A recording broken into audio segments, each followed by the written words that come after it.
Ladies and gents, it seems that we are blessed with another Bad Omens track coming off of this new upcoming album from them. We've had 3 songs so far.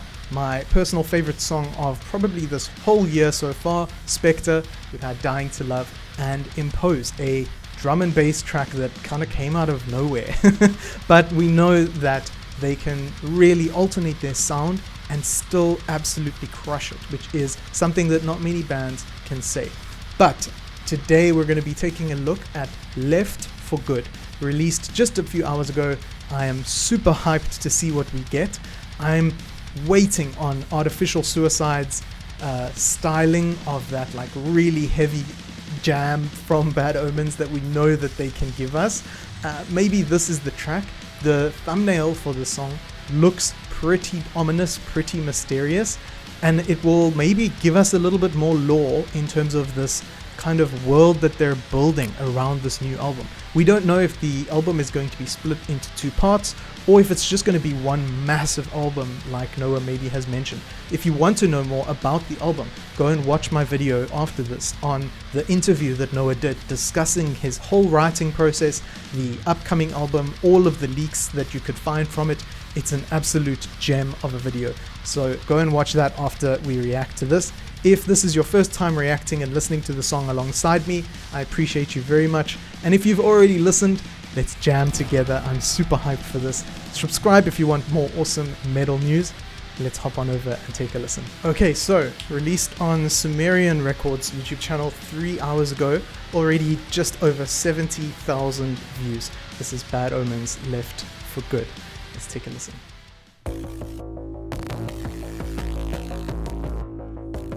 Okay.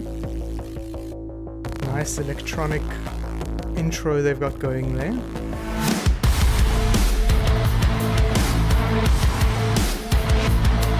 Okay. Not bad. Very straightforward guitar from Jolly. I saw the Maya of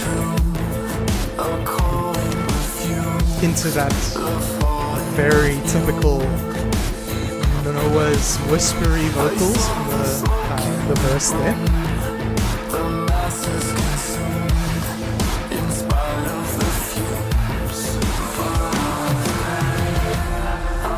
Are we gonna get an epic chorus, like a build?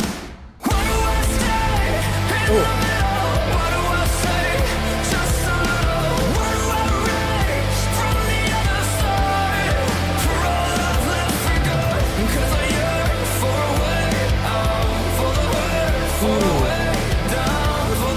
Love that.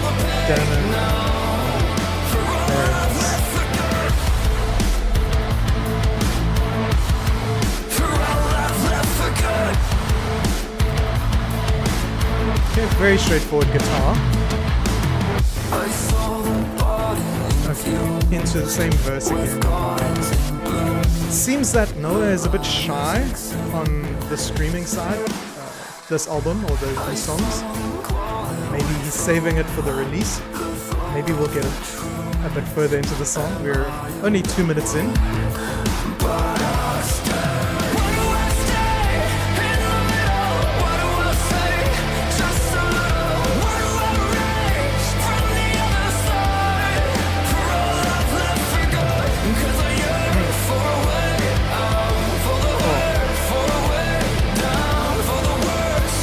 I really love the way he alternates that chorus.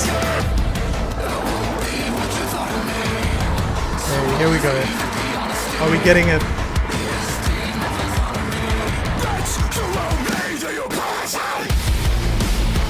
Ooh.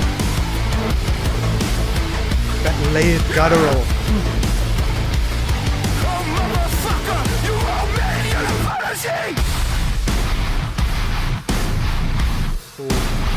Music video is incredible.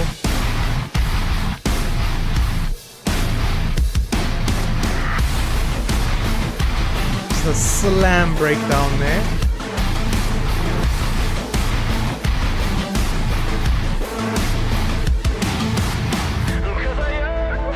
Into the verse again, yeah. Probably into another chorus, then into like an outro.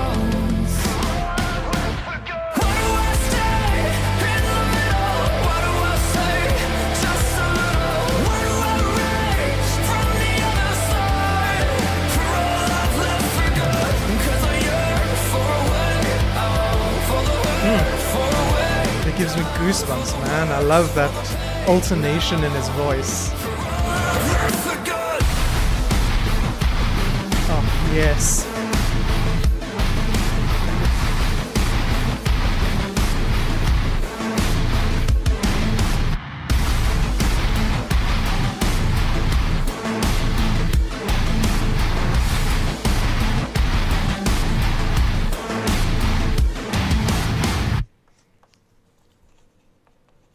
Okay, we've still got 40 seconds.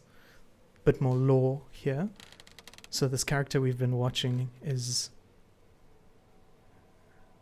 drawing and seems to be really engrossed in this process. And there it is. The door has appeared to him as well. And he's approaching it just like the other characters from Specter, just like Dying to Love.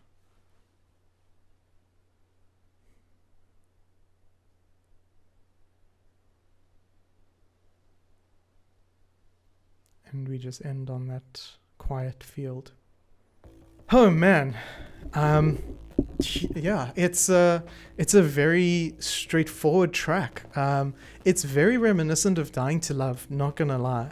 I mean, in terms of length, Dying to Love is 4 minutes 33 seconds. This is 4 minutes and 38 seconds, and it almost follows the same structure in terms of the musicality.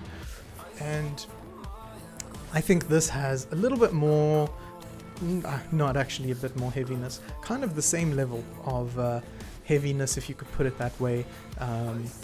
The drum and bass track that they released was really out of left field, but I think it was one that many people really enjoyed, myself included. I think that it was very, very well received, even though it is a little bit different from their usual stuff. But we have to think that, from the Death of Peace of Mind album, we did have many tracks that were completely against the norm of what we could expect. So Impose, the kind of like drum and bass-esque sound, was fantastic. Then Dying to Love was a little bit more of that return to form for them. And now Left for Good seems to be almost identical in terms of the way that they are approaching the songwriting. I know that Noah and Jolly, as I've mentioned before in my other videos, if you haven't watched, you can go and take a watch. But Noah and Jolly, the guitarist, are predominantly the two writers of the album, alongside one of their close friends who is a producer as well. So it seems as though it's very formulaic, unfortunately. Just a little bit unfortunate. It's not that it's bad. I'm not trying to shit on the fact that it is still phenomenal music, and I think that Noah's voice is absolutely beautiful. The chorus is really, really, really nice. I love the way that he alternates his voice, and he gets that high and then he comes down, and it's such a nice, easy to listen to track. And even that layered guttural before the drop, I was blown away by that. I don't think I've ever heard them do something almost deathcore-like, if you could put it that way. So that was quite cool to see, and quite unique. I'm still hoping and praying and waiting for my Artificial Suicide of this album. I don't know if we'll get it with the album. I don't know if we'll get it at all. But Artificial Suicide is one of my favorite songs by them. That absolute soul-crushing heaviness that we know that they can deliver on. Coupled with their previous album stuff, like way back, first album, self-titled Bad Omens, songs like Malice and Feral, Glass Houses.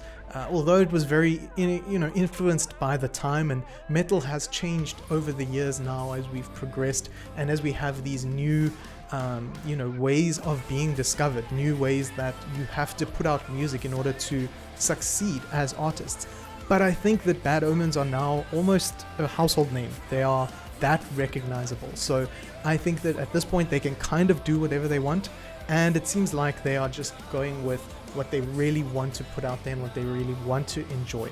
And I think that Left for Good is definitely a great track. I would probably rate it third so far. So if I were to really double down on my focus for this album's few releases, these singles we've had so far, it would go from Specter to Dying to Love to this Left for Good to Impose. That would kind of be my 4-layer pie, if you will, cake. My Bad Omens cake for this new album. And I think that whatever else we get from them, they're just going to keep putting out absolutely banger, absolutely stellar tracks. These guys are so talented, and even though, like I said, it might seem a bit formulaic, it's still incredible music to listen to and to jam to. And if it's not your cup of tea, that's also okay. Please don't feel like you need to jump on the bandwagon and like the band just because everyone else is speaking about them, everyone else is enjoying their music, or everyone else is hyping them up and you know, blowing smoke up their ass, basically. I think that the metal scene is so vast and we have so many options available to us that if it's not your cup of tea, you will almost guaranteed find something that is. So just stick around to the channel, subscribe, so that we can keep exploring, keep finding new bands together, keep reacting. I'm going to try to keep uploading a little bit more regularly for you guys. I appreciate you all so very much. If you've made it all the way through to this part of the video, make sure to drop a purple heart in the comments, just to let YouTube know that you are a die-hard Bryn Belmont fan, and I appreciate you so much. Let's be good people wherever we are, and although our music is hardcore, heavy, and crazy, we are fantastic people, and I know that this community is filled with really great individuals. So much love. I'll see you on the next one. Peace.